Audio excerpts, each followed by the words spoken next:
Baruch Hashem, today's Daf Yomi is Makkos Daf Yud Ches. This is the Daf Yomi being recorded on Friday for Shabbos Kodesh, and the Daf is dedicated for a Shmir for the Chayalim, Hatzalah for the Shvuyim, and a Yeshua for Am Yisrael.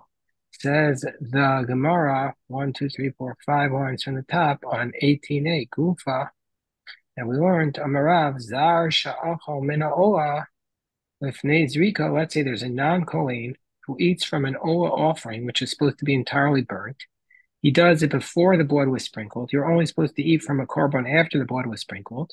Chutz l'choma, and he eats it outside the walls of Jerusalem. The korban has to be eaten only in the walls of Jerusalem. Rabbi Shimon, Loka Chamesh. Rabbi Shimon says you get 5 lashes. We have to go back to the Rashi on 17b. Rashi says, Zar sha'achol min ha'olah. Rashi explains it. He says, specifically a non-Kohen, a Zar.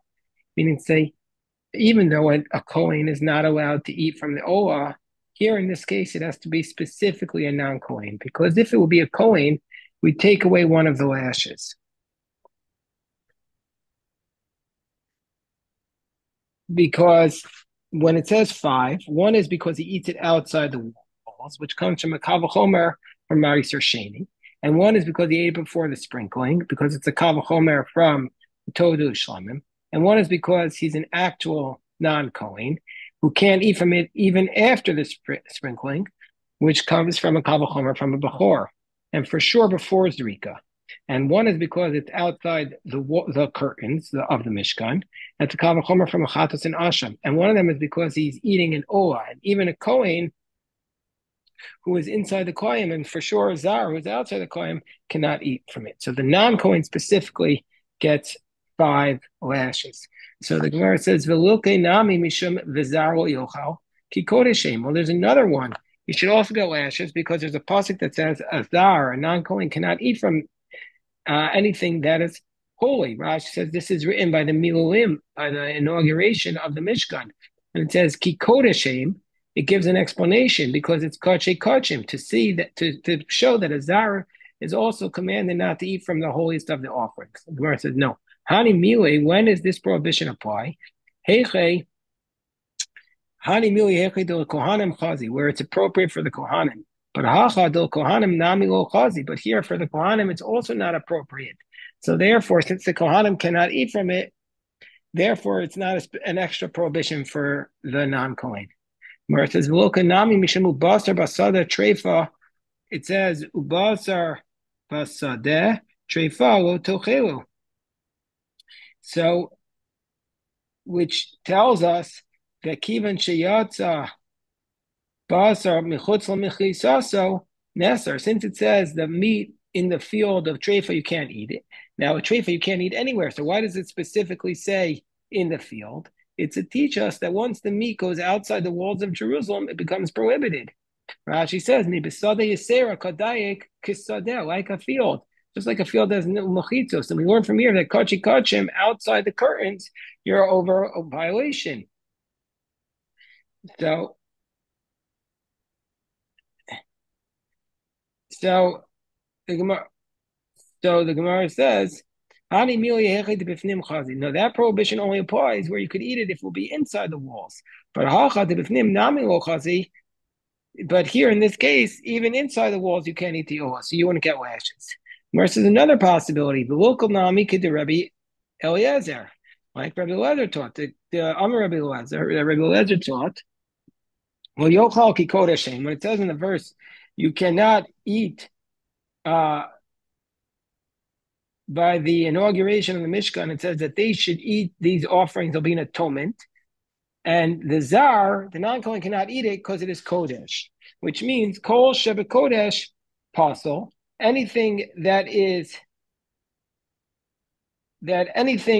holy becomes disqualified for you to eat. We're on top of 18b. Ba Kosef Litain, Losa Se Al Chilaso. And the verse is coming to give us that there's a prohibition for one who eats from this kachim. Because it says by Nosar, Rashi says, well, Yochal ki kodesh who? Nasan Tamodavar ki kodeshu, because it's holy in nifsal and becomes disqualified. So to all the kachim that become disqualified, you can't eat. Gemara says no. Hani mili. Where does this prohibition apply? Heichei dekodem psuo chazi. Where does it apply? Only where. So this is an extra prohibition about kachim. So the Gemara says no. Where is this extra prohibition about kachim? Only in a circumstance where before it was disqualified, it was able to be eaten. But hacha the kodem psuo nami lo chazu. But here, before it was disqualified, it also was not able to be eaten. Therefore, there's no lashes for it. So the Gemara says v'lo nami k'idach to Rabbi Elazar. Would also get lashes like the other prohibition of Rabbi Elazar. The Tanya, what does Rabbi Elazar teach us? Kol shehu b'kalil tiyeh. It says in the verse, anything that is included in that entirely burnt. So, hold on, we have an emendation here, which we're just checking on the side of the Gemara. It says b'kalil tiyeh, which means kol shehu b'kalil tiyeh lo tochal. That it says anything in the pasuk. Hold on, let me read the exact pasuk.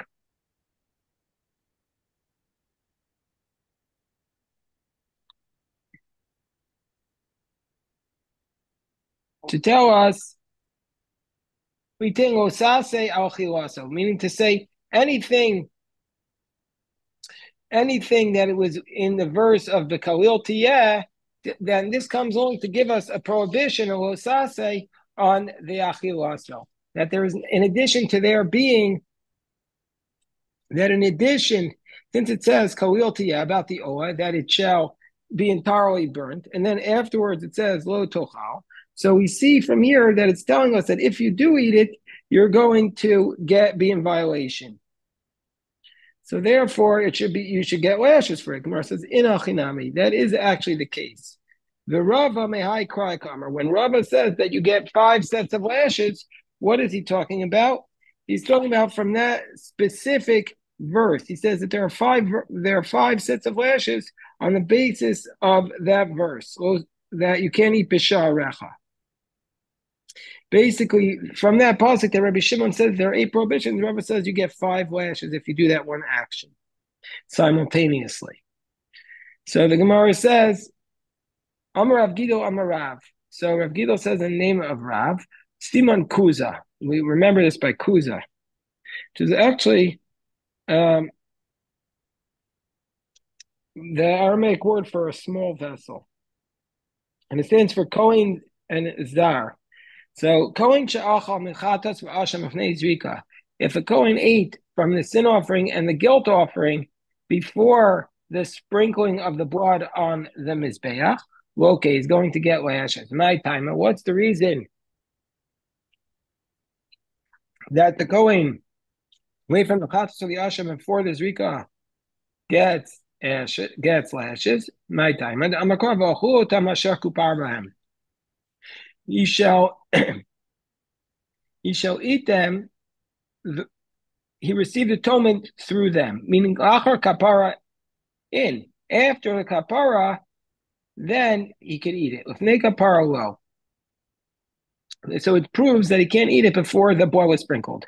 And so we see from here, lav haba mikol say that this is a concept, a prohibition that comes as an inference, implication of a positive commandment is considered a lav. Since it says you eat them only after you achieve atonement, that means if you eat them before you achieve atonement, you're in violation of the law. So Masav Rava. So Rava challenges this. It says, "V'chol behema mafreses parasav shosa shasa shtei prasos malaske Rava behema usa tachilu."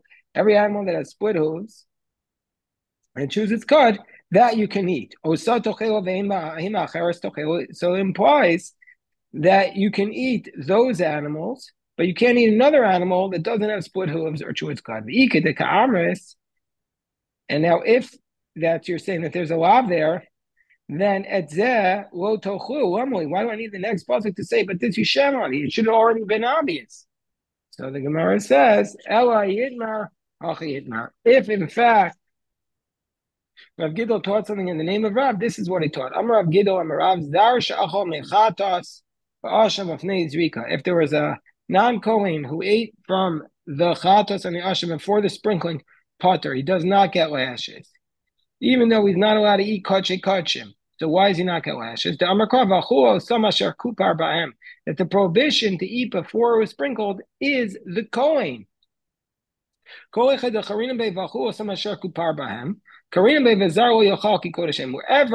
it applies to the Kohen, then the non-Kohen can't eat it. However,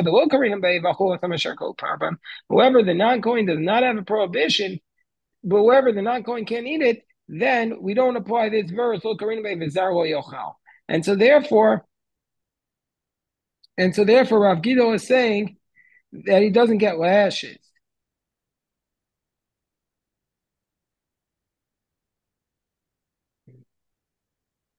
For that specific verse, but he would get for the other verse of Bisharecha. Gemara says, Amar Rebbe Lezer Moshaya Bikurim Hanocha Ma'kevet Bohen Kriya Emek Kevet Ben. So Rebbe Lezer says in the name of Rebbe Shaya, when it comes to the Bikurim, the placement of the first fruits before the Mizbeach is what's essential, that the Kohen who eats it beforehand is going to get lashes, but not the Kriya. Not the recitation of the passage. Gemara says, "Mi amar Rebbe Lezer, Achim amar Rebbe Lezer amar Rebbe Shaya. Hifresh bikurim kodem l'chag, the avar lein l'chag." But did Rebbe Lezer really say this in the name of Rebbe Shaya? But didn't he say if you separate a bikurim before Sukkot and then this holiday passed, you're kavu, you let them rot. They can't be brought to the mizbeach because after Sukkot you can bring them, but you don't recite the psukim.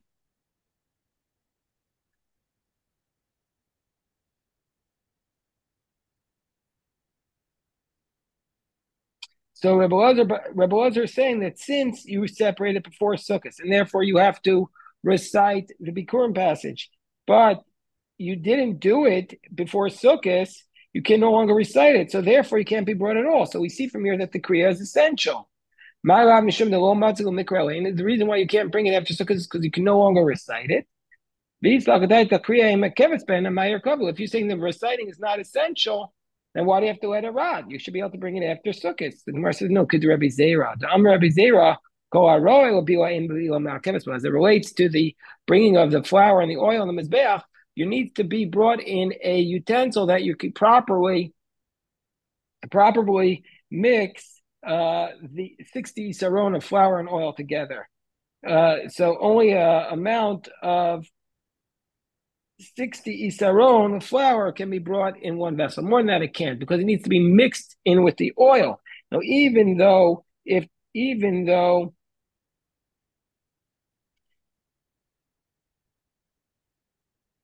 it's not actually required to mix the oil, nevertheless, it has to be capable of mixing the oil. And so therefore, kol haroy would be and bilam malkeves, or anything that is appropriate to be mixed, the mixing is not essential. Kol she'ino royal bilam, but if it's not appropriate to be mixed, bilam malkeves, the mixing is essential. So therefore, so too in this case, you don't have to recite the passage, but it has to be capable of being recited. So Rabbi Acha bar Yaakov Masdil and Rabbi Asi and Rabbi Yochanan. The Kashalei Rabbi Yochanan and the Rabbi. So he taught this same teaching by Rabbi Asi in the name of Rabbi Yochanan, and he had a contradiction between Rabbi Yochanan and Rabbi Yochanan. Miyam Rabbi Yochanan bikurim anacham akaveth by kriyayim akaveth ben v'abai minei Rabbi Asi Rabbi Yotzi bikurim yom time. So does he really say that the hanacha is essential but not the reading? V'abai minei Rabbi Asi Rabbi Yochanan bikurim yom time l'tar l'kohanim. When are the bikurim permitted? If they're appropriate to be read from the moment you read. If you can't read them anymore, then if it's no longer able to be read, meaning say if you separate it after Sukkot, then it's only once you see the base of Mikdash. Kashi kriya. So there's a contradiction. According to one, he says it's essential, and according to the second one, it's not essential. Kasha nocha nocha. So kriya lo kasha. The reading on the reading is not essential. Rabbi Shimon or Rabbanan. One is Rabbi Shimon who says that it's essential. One is the Rabbanan who say it's not.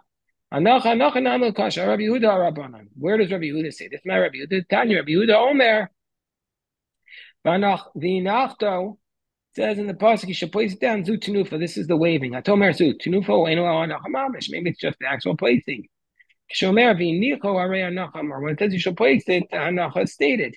Amane mikayim v'nachto. What does it mean? You shall place it. Zu tenufa. So we see from here that this refers to waving. So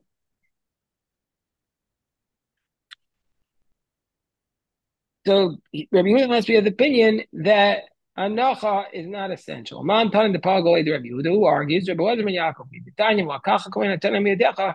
We made al bikurim shetuunin tenufa. Divrei Rabbi Elazar ben Yaakov. Rabbi Elazar ben Yaakov says that the waving, that the bikurim require waving. So therefore, the earlier pasuk is requiring hanacha. My time with Rabbi Elazar ben Yaakov. What's the reasoning? Rabbi Elazar ben Yaakov. Asi yaya mishlam. He compares this shlam. Ksiv acho akach akohen atena miyadecha. Ksiv yadav tiviyena as ishay Hashem. Ma kan kohen. Avalon kohen. Ma olam balam afkan balam. Ketza meniach kohen tachas yidei balam u'menim. Kohen has to place his hands below the owner's hands, and he waves the first fruits together with them. Basically, how is this done? The owner holds on to the top of the basket, and the Kohen puts his hands underneath the basket. And that's how they wave them together.